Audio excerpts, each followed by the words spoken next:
দেখো ফ্রেন্ড, তোমাদের সাথে একটা জিনিস শেয়ার করছি আমি। দেখো আমাদের, দেখো বাপ বেটাই কি করছে। দেখো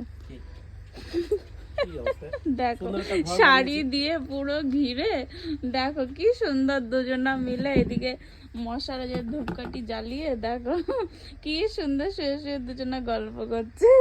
আমি বাইরে থেকে শুনছি, আমি তো চলো একটা ভিডিও করেই শেয়ার করি যারা কি করছে। অ্যাকচুয়ালি এটা আমার পাখির ঘর ছিল, সেটাকে রান্নাঘর করেছে। যাই হোক, ওইখানে দেখতেই পাচ্ছ সবই।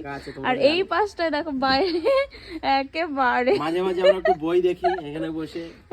হ্যাঁ, যাই হোক, কেমন লাগছে জায়গাটা বলো তো, তোমরা শেয়ার করলাম তোমাদের সঙ্গে। কেমন লাগছে তোমাদের বলো তো? শীতকালে কেমন জায়গা?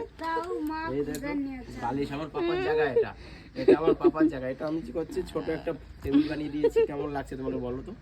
শীতকালে এরকম সময় আমরা অনেক সময় থাকি এখানে, 9টা-10টা পর্যন্ত খাওয়া দাওয়া করে রেডি হই, তারপর আমরা উপরে যাবো, তাই না? খুব মজায় গল্প করছে না, একদম শুয়ে একেবারে পাপার জায়গায় পাপার পাপা দখল করে নিয়েছে। কোথায় কোথায় আছে, কার বাড়িতে নেই, ওটা বলবো। অ্যাকচুয়ালি পাপা এখানে বসে থাকে, সেখানে পাপার পাপা বসে আছে, আর পাপা চেয়ারে বসে আছে, তাই তো? সবাই বলবে তোমরা কে কে মিস করছো কেমন জায়গা। হ্যাঁ, তোমরা যেখানেই থাকো সেখানেই আমি হাজির, তাই তো? তোমরা দুষ্টু করছো, চুপি চাপি গল্প করছো আর লোক নেই, আমাদের লোক আছে, কোথায় কোথায় গেছে সবাই। হ্যাঁ, সবাই কোথায় গেছে। ওকে।